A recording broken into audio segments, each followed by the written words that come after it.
Hi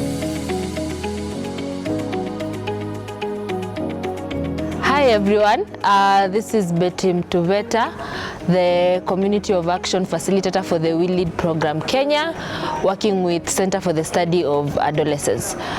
So from the 22nd to the 24th of November, we are at Lake Naivasha Resort for our annual Linking and Learning event with the COAS.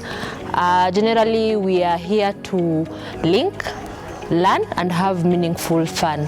So we've taken off the cape of being the capacity strengthening organization and given the role to the core organizations to be able to not only link but learn from one another. So we are going to have sessions on advocacy, engaging right holders, using the intersectionality lens, and also have a look at our wins and the losses and challenges we've faced as a program for the year 2023.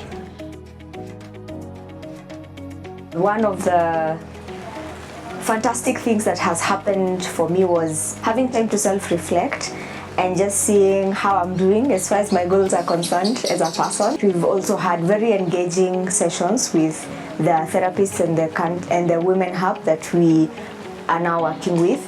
And I feel like that has given everyone an opportunity to just reflect, because that is what linking and learning is, just thinking, what are we doing? What have we been doing? What can we learn? What can we unlearn? And it has been such a fantastic experience. Being able to bring all these right holders and to address their sexual reproductive health needs as a holistic thing, yeah, it's a very good and unique approach that I have learned, and it has really influenced of how I perceive issues, because these issues are cross-cutting, and we can't address issue of one group while neglecting another group. So it is a challenge to us, and to implement or to look at everything that we do when it comes to programming of issues affecting young women. My name is Salima Njoki Masharia. I'm a counselor psychologist by profession with the Women Human Rights Defenders Hub.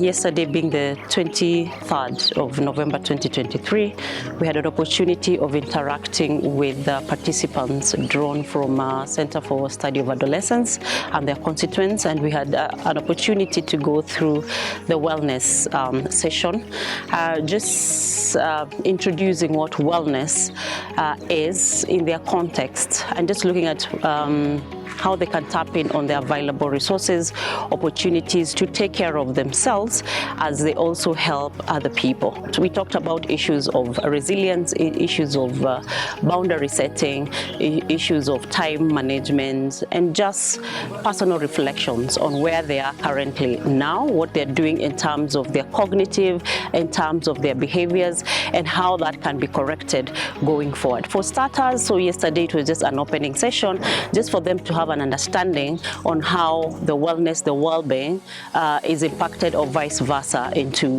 their work, and how they can take care of themselves as they also work to defend, promote, and do advocacy issues around their thematic areas. One of the wins that we have been able to achieve this year through the We Lead project in 2023 is that we have been able to have a receptionist at Kambajo dispensary being moved to other roles, and then the facility hired another receptionist to be able to provide youth-friendly services to our right holder groups.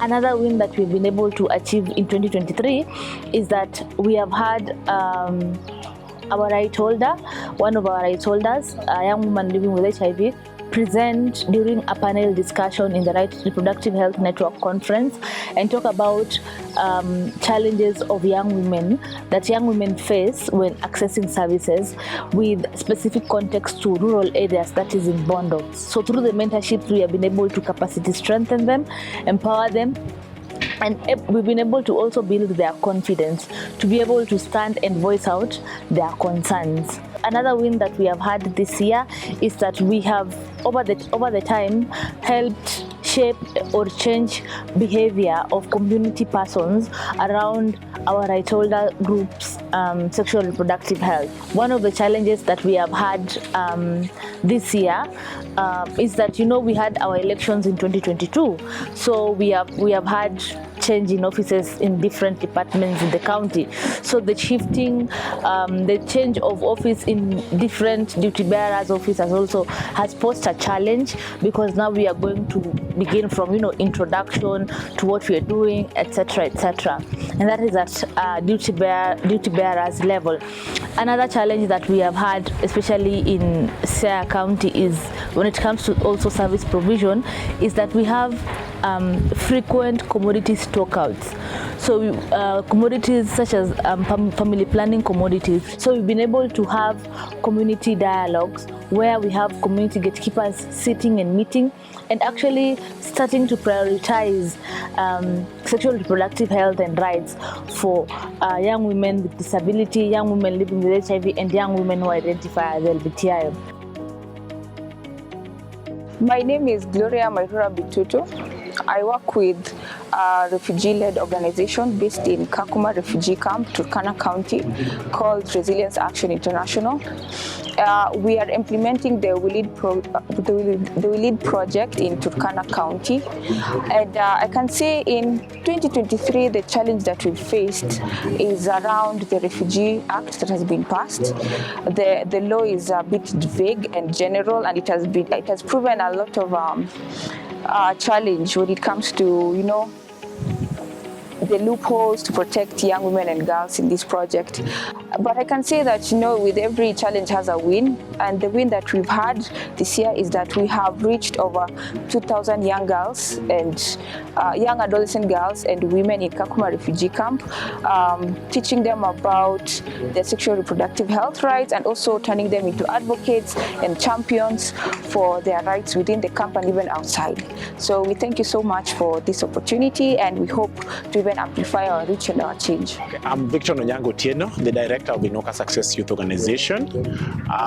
We implement We Lead project in Garissa, that is the Dadaab refugee camp. We work with young women affected by displacement. Basically, what I want to say is that despite the challenges which are there, we have successfully initiated youth-friendly services within the IFO camp, where currently we are holding youth-friendly services within the community level. And this one is being done by a key partner on health department, that is Red Cross.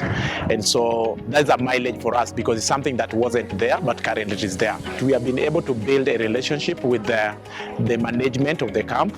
And right now we have our right holders accessing movement permits, even to take part in county activities and also national activities. We have also successfully done a community scorecard that is going to inform the implementation of youth-friendly services within IFO main facility. The bigger challenges this year, towards the end, like currently we've been hit by disaster, that's the flood. And so it's a big thing because access to facilities has become a challenge for the people we are targeting. Another thing is that where we are is very vast, and that it has a lot of issues around insecurity. So that is something that is very prone. There are cases where our convoy has been we had to turn back because there was attack, and sometimes there is advice from the security. As we bid farewell to 2023, our focus moving forward is on capacity strengthening, with a special emphasis on the safety and security of COAs and right holders, and the impact of psychosocial support on the work we do. In 2024, one of our key initiatives will involve the documentation of impact stories from the diverse right holder groups across various areas of implementation. These stories are the heartbeat of our program, illustrating the tangible difference being made in the lives of those we serve. By capturing and sharing these narratives, we aim to inspire and amplify the voices of COAs and right holders. Here's to a transformative 2024.